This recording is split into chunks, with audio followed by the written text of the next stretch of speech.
I'm Arturo Valenzuela, and I'm delighted to welcome you today to this inaugural Caribbean-United States Security Cooperation Dialogue. On behalf of the U.S. government, we're pleased to have you here at the Department of State, and thank you for representing your governments and organizations at this important event. This dialogue comes 1 year after President Obama first met with leaders from the hemisphere in Port of Spain at the 5th Summit of the Americas. At the meeting, he announced his intent to request $45 million in new funding for the Caribbean as an investment toward the shared safety of our citizens. He charged the U.S. government with initiating a process of consultation with your governments and organizations. After a year of preparation, I'm happy to join you today in this conversation to discuss the many shared challenges that we face, to deepen our partnership, and to reaffirm our commitment to the belief that it is only through cooperation and shared responsibility that we can successfully address the security challenges that confront us throughout the region. And I'm pleased to announce that, in fact, the U.S. government is committing the funding that the President announced towards this partnership. But funding alone is insufficient to achieve our shared strategic priorities. We must also commit to an action-oriented process to develop a regional program to combat the transnational threats in the region. This meeting represents an important step in our efforts to combat growing security threats. It is the formal beginning of a process of coordinating our resources towards building a safer society for all our people. As President Obama stated before the summit, the United States will strongly support respect for the rule of law, better law enforcement, stronger judicial institutions. Security must be advanced through our commitment to partner with those who are courageously battling drug cartels, gangs, and other criminal networks throughout the Americas. And I take note of the challenges that Jamaica is facing as we speak. Partnerships and cooperation will be critical to the achievement of our common goals. This joint effort must also emphasize shared responsibility. Success will require the allocation of adequate resources for enhanced law enforcement and prevention programs. It also will involve undertaking hard judicial reforms that will give states the legal instruments necessary to combat transnational crime. Our endeavors will also involve finding new and innovative ways to collaborate and coordinate collective actions. We must share information better and faster. We have to leverage our individual and unique expertise, assets, and resources much more effectively.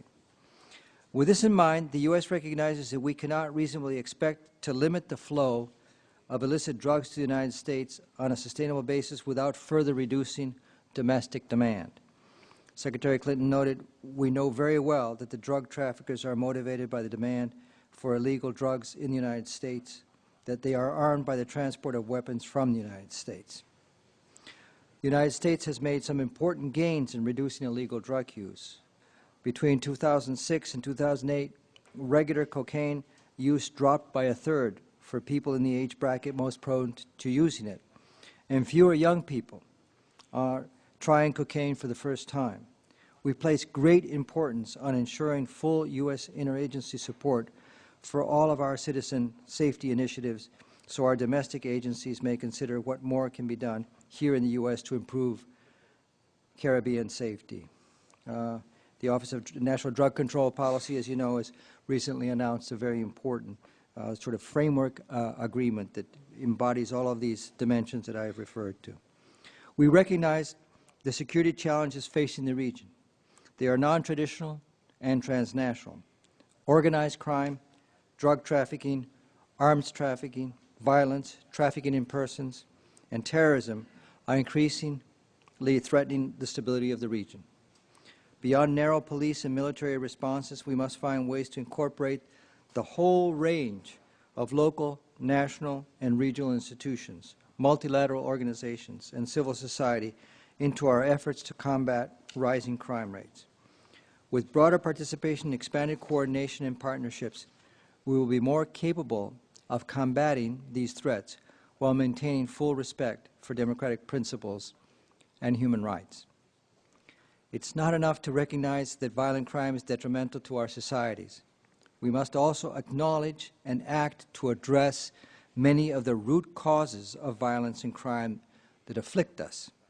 At the summit, the President also proposed that we must build a new foundation for long-term prosperity.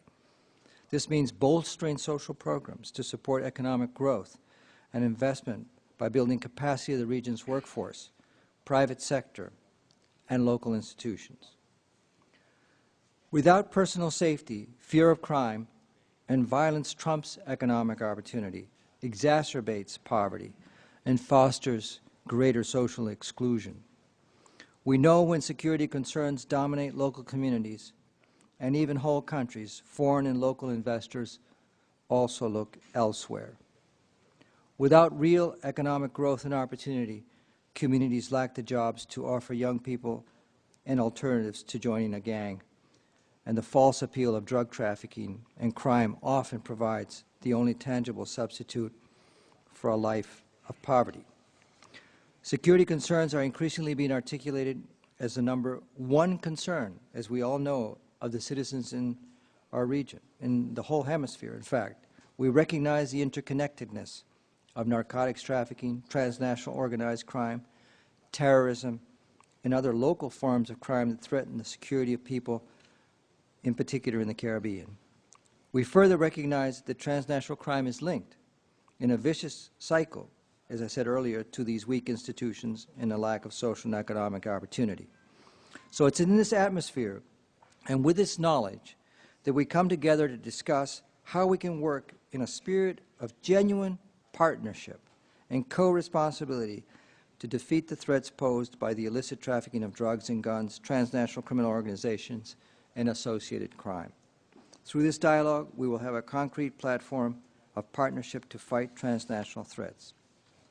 Addressing today's transnational security challenges will require multidimensional responses. It requires national commitments to address security, justice, and opportunity. This means governments and institutions will need to collaborate across ministries to apply all of the elements of national power to these formidable international problems. The good news is that the Caribbean has already begun this work. Together with the Dominican Republic and other international partners, through our combined efforts on the part of foreign ministers, defense and national security ministers, and other appropriate ministers, we can begin a sustained and streamlined regional program to address the myriad of challenges we have already recognized. No single organization and no single country can be relied upon to effect this change single-handedly. We must consider the role of traditional law enforcement and defense institutions. We must also include organizations that address the social and economic aspects of insecurity. We must bolster education, health, corrections, criminal justice systems to prevent and deter criminal activity.